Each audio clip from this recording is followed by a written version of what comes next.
Hello beer tubers and welcome to yet another brewery showcase with me, Peter, the master of hoppets, in a very familiar setting.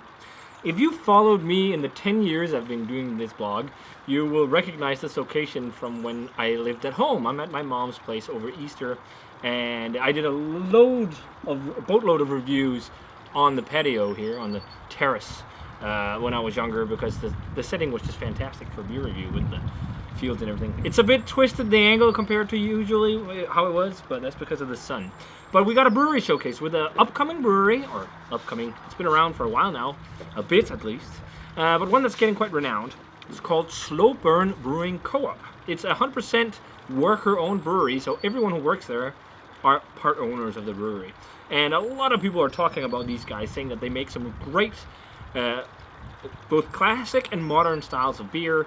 I haven't had anything of their stuff as of yet, because most of it has been around in Copenhagen.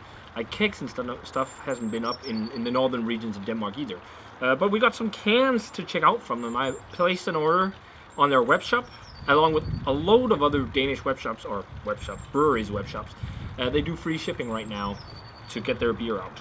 So we got 3 other beers to check out, and I still have 1 other beer at home to check out from them. They're Octopils, which has gotten quite famous. And I would wish the bird would shut up right now. I don't know if you can hear it, but I feel like it's very loud. But we're gonna go ahead anyways. That's how it is when you're on, well, it's not the countryside, but away from the city.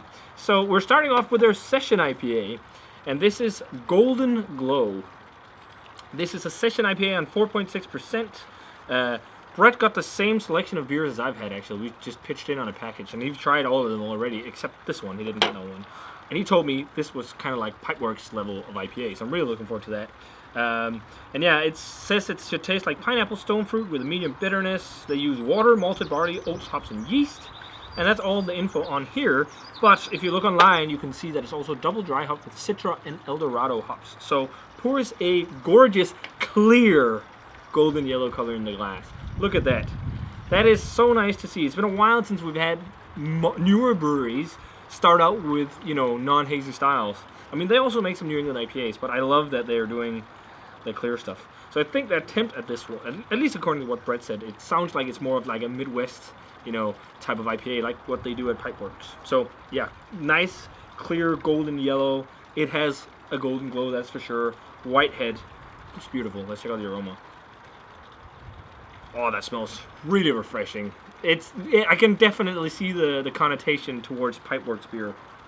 It's like super clean as Pipeworks or West Coast IPAs without the big substantial bitterness, as they say themselves, a medium bitterness.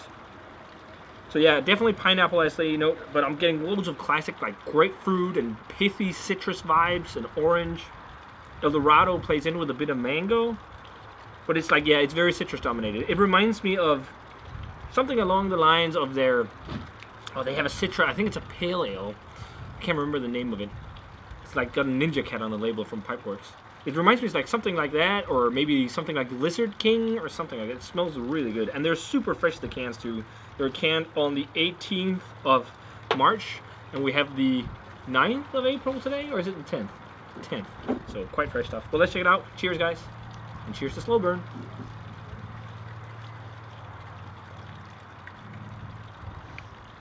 That is a chugger. That is really refreshing Session IPA.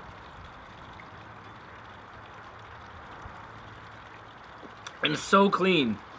It's definitely like Midwest style, think Pipeworks. I really like that kind of IPA too. It's like just so much more, I think it's more refreshing and drinkable than a lot of New England IPAs, because they have all those overripe gushing fruit flavors, and they have so much hop saturation. This is like, cleanliness almost of like Pilsner. So loads of like nice clean kind of a clean yeast profile. It has like a little bit of a bready malt character. It's quite crisp, medium bitterness, loads of grapefruit, pithy citrus, orange, hints of slightly tropical mango, maybe even some stone fruit, but the big player is citrus. Yeah, this just reminds me of the like Chicago or Midwest IPAs. And it's like, so the thing with Session IPAs, they're often a little bit thin. I don't think it's thin. It's like a lighter medium body, but it's just making it really crushable and really refreshing, making it a really drinkable beer. That's a great start. tasty stuff. So we're moving on to their West Coast IPA, Shoulder of Giants. Fun little name. I think it's just playing a bit on the fact, well, it's got a whale on the label, but also the fact that like the West Coast was like the giant thing, the big thing in IPA, and like all the things you put in a New England IPA, like a lot of the big fruity character, at least hop-centric wise, came from the West Coast. And I think it's like maybe a reference to that, standing on the shoulder of some, big thing that was there already. Because West Coast IPAs wasn't just like crazy bitter stuff. It was actually really fruity as well. And I love myself some West Coast IPA. So this is 6.3%. They say citrus, pine, and bitter flavors. This is just water, barley malt, hops, and yeast.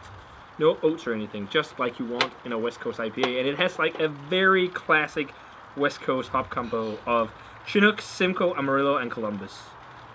So yeah, exactly what it is. I think they even mentioned it here. It says that it's their tribute to old school American IPA brewers who paved the way for the hop revolution. And that is so true. Without the West Coast stuff, crazy things happening there, I don't think we'd have the same revolution of IPA as we have right now. So pours a clear color as well, with a little bit of chill haze, more of an orange color. This looks a lot like, classic West Coast IPAs. If it's like the San Diego IPAs, that'd be maybe, well, this might be a bit too light to be like San Diego IPA, but it's like, as far as I remember when I was there, like Stone and all that stuff, it's like lightly yellowy orange, but it looks great. And it also, again, clear beer, very nice frothy white head. Let's check out the aroma.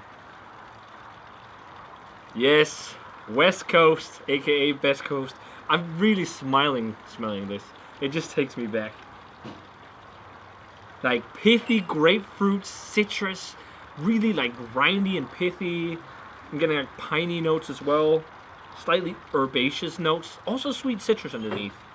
But like Chinook and like those kind of hops, really, it has like that slightly earthy, it's also like slightly garlicky kind of vibe. It smells what I remember, from West Coasters back in the day. I hope more microbreweries are going to go back to the West Coast style because I've missed it a lot. It smells great. Let's try, guys. Cheers.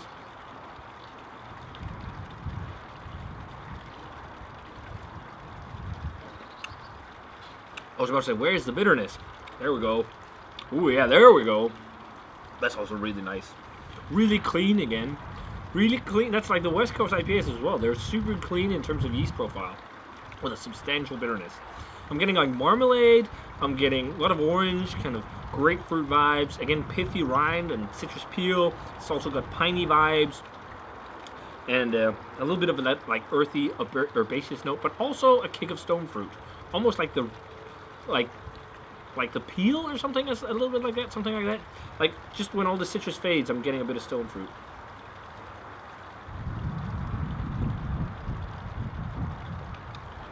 Yeah, just a little bit. Hopefully the wind is not too bad because I forgot to put my dead cat on.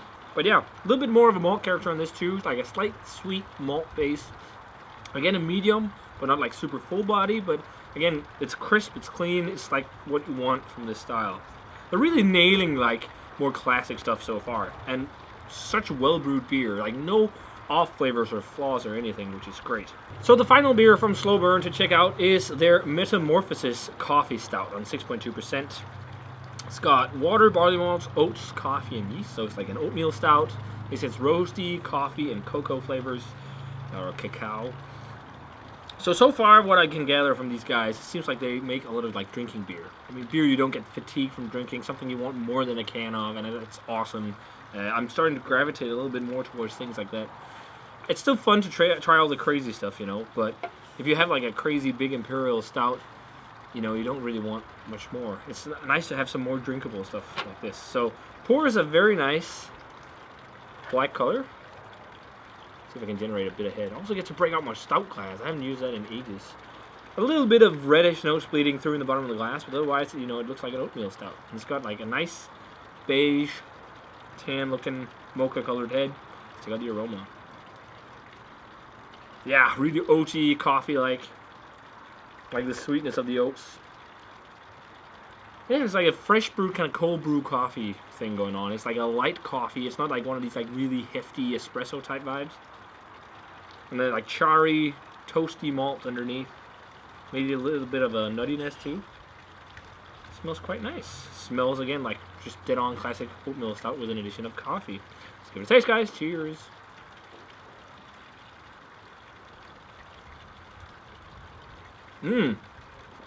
That's really nice.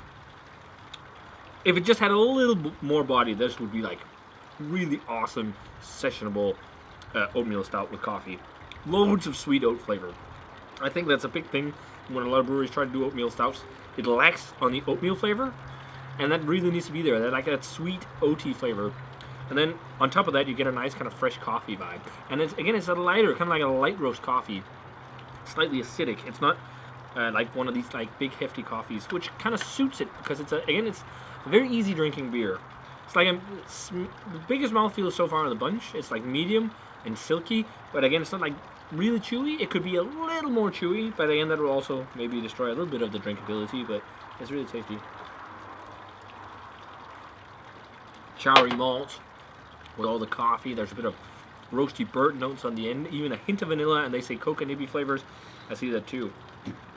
Great start so far. Again, really nice drinking beers. Nothing like crazy mind-blowing, what the fuck is this shit, but it's just like beers you just want to sit and enjoy and drink in the sun. My favorite of these three is definitely the West Coast IPA, but that's just because I've been missing this style. But I think the one I could drink the most of is for sure the Session IPA, because it's just so refreshing and drinkable. So I think we're going to go, let's see, the Session IPA. Straight 90, dead on, kind of like easy drinking Session IPA. Really refreshing, really drinkable, really fresh. West Coaster, like a 92, something like that. Again, pretty dead on. Not like the best of the best I've had in terms of West Coast IPA, but still like dead on in terms of style and really tasting and refreshing. And yeah, the Oatmeal Stout, the Metamorphosis. Let's see. Like a 91, 92, some similar grade to the West Coaster. A bit more flavor, more body. Yeah, 92. I think it's very silky and slick. Be like all of the beers are like a 4 on Untappd for me. I think they're really nice, easygoing, enjoyable beers, and this is definitely a great start for a brewery that's quite new. I'm really looking forward to see what else they'll be doing, and I'm really looking forward to be trying the Pilsner because people are raving about it. It's like inspired by Tipo Pils, Italian-style Pilsner, as people call it, or German-style Pilsner that's been lightly dry hopped. So yeah, 90, 92, 92, something like that. Okay, guys, we got a special guest, my mother, Hannah. Yeah. It's the first time you were ever on camera. Yeah. Mom actually wanted to be on camera for once. It's interesting. Hello. But well, Dad is on camera. My sister's have you been on camera, Mayana? Do you want to come say hi? No, it's okay. No, she doesn't want to. But Mom wanted to try the beers. So this is the first one. This is the Session IPA. Let us know what you think. Just try it.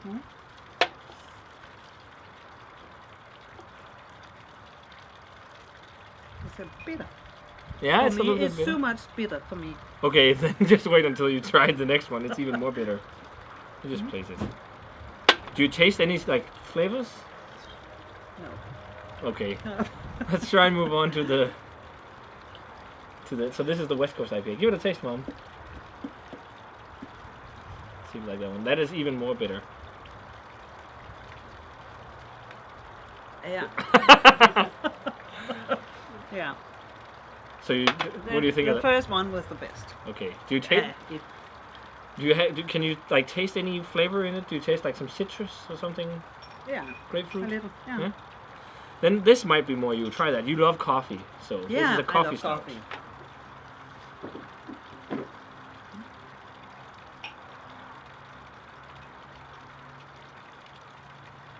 Yeah, that's good. I like that. Is that the best? Yeah. Do you taste the coffee? Yes. Yeah. A little chocolate too, maybe. Yeah, I think Yeah. so. I think so. That's very good. So there we go, my mom for the first time in 10 years on camera. Yeah. Well, Dad's been in so many videos now, so here we go. This is Hannah, as I said. So your favorite is the stout. Yes, yeah. So it got a mom recommendation too. So any of you moms out there, you like coffee? Yeah. Drink some coffee stout from Slowburn. Yeah. Cheers. So happy Easter, guys. We're here for Easter, actually. So Yeah. having some lamb in a minute. So we're going to say cheers. Thanks a ton for watching. As always, remember to comment, subscribe, check out the Facebook fan page and Twitter and Instagram. And yeah, cheers. Yeah, cheers. Happy Easter, Mom. Happy Easter. And see you guys in another beer review.